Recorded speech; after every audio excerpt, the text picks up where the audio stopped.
El método hipotético deductivo, de manera general, establece, en cuanto al descubrimiento de las hipótesis, que éstas se inventan creativamente y que la inducción no es un método de descubrimiento. Considera que, en cuanto a la justificación, la inducción no es un método de justificación.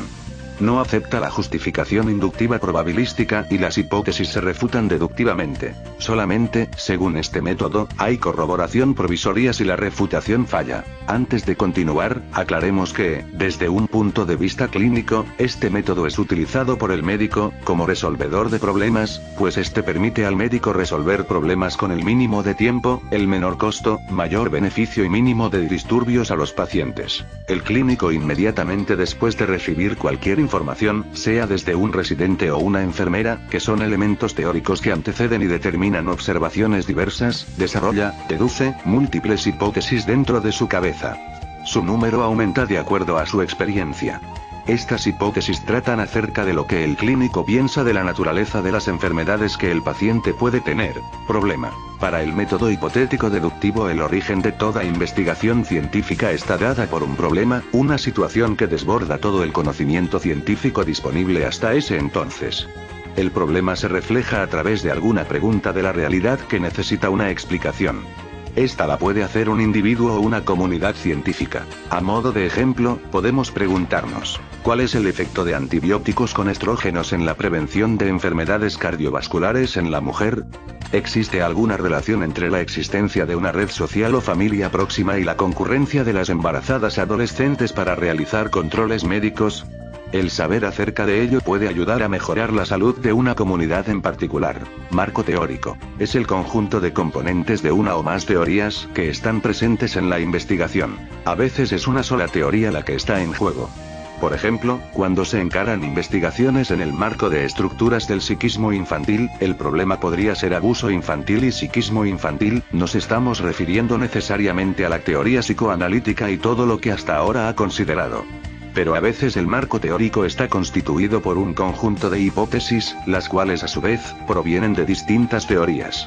Por ejemplo, si nos preguntamos acerca de la franja de edad en que, mayoritariamente, ocurren embarazos adolescentes, vamos a considerar o hipótesis relacionadas con condiciones económicas y sociales, o hipótesis psicológicas, que a la vez, provienen de diferentes ramas. Los marcos teóricos tienen además de teorías, de manera implícita, supuestos de tipo paradigmáticos. Es decir, creencias muy básicas acerca de cómo son los objetos que se estudian, cómo se relacionan, etc. Por ejemplo, cuando aparecieron los primeros casos de SIDA, allá por 1981, los médicos controlaban los análisis de sangre de sus pacientes y lo único que se animaban a decir era, no puede ser.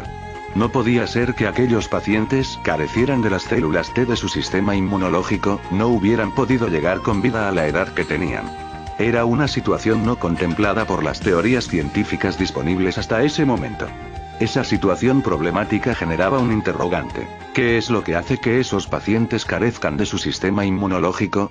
Ese interrogante expresa el problema científico. El problema científico no es la situación problemática en sí, sino el interrogante que genera en los hombres de ciencia y que no puede responderse desde lo conocido hasta ese entonces.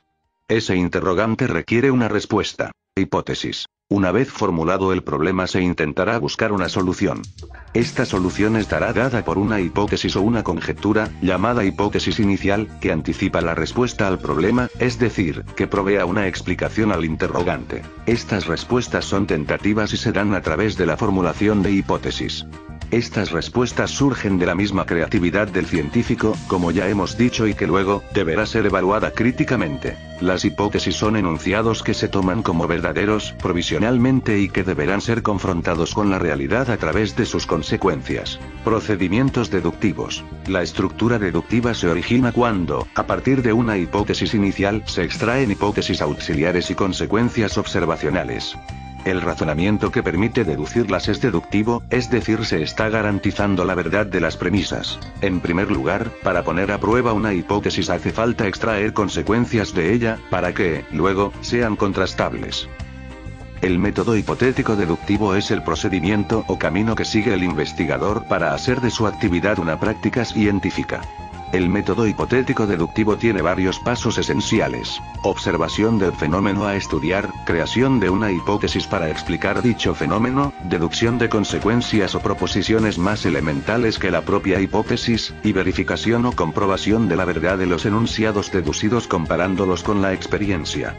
Este método obliga al científico a combinar la reflexión racional o momento racional, la formación de hipótesis y la deducción, con la observación de la realidad o momento empírico, la observación y la verificación.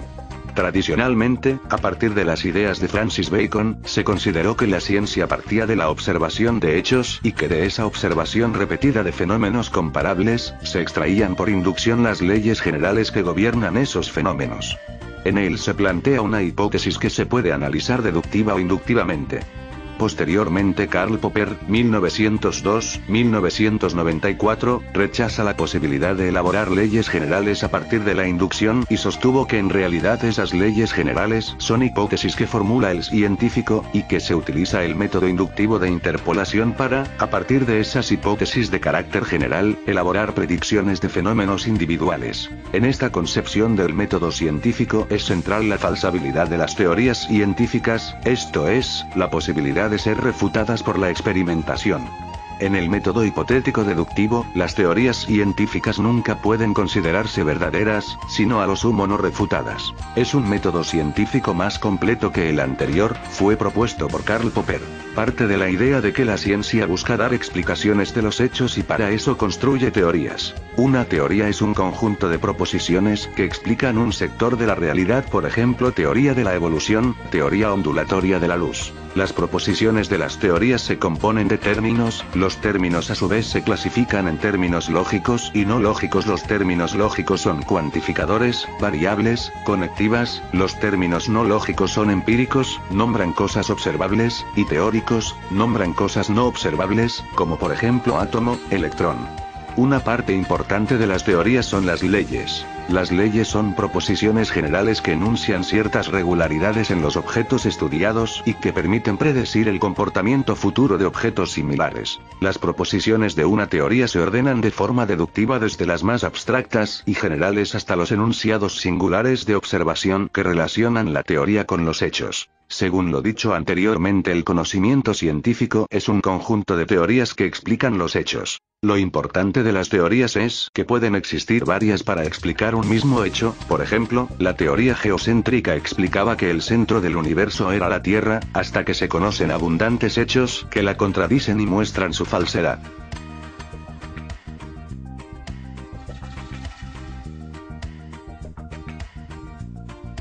Ahora proporcionemos un ejemplo acerca del método hipotético deductivo. Tenemos un planeta A en el espacio. El planeta A debería de seguir una órbita definida, pero por alguna razón desconocida no sigue su trayectoria. Entonces formulamos una hipótesis. Otro planeta diferente a A, en este caso lo llamaremos B, debe estar influyendo en la órbita de A. Si el planeta B está influyendo en la órbita del planeta A, entonces deberíamos ser capaces de encontrar al planeta B, ya que B existe. Entonces procedemos a comprobar nuestra hipótesis. Si encontramos al planeta B, que ejerce influencia sobre la órbita del planeta A, entonces nuestra hipótesis queda aceptada provisionalmente. Pero puede ocurrir que no encontremos al planeta B, por lo tanto, nuestra teoría queda refutada o rechazada.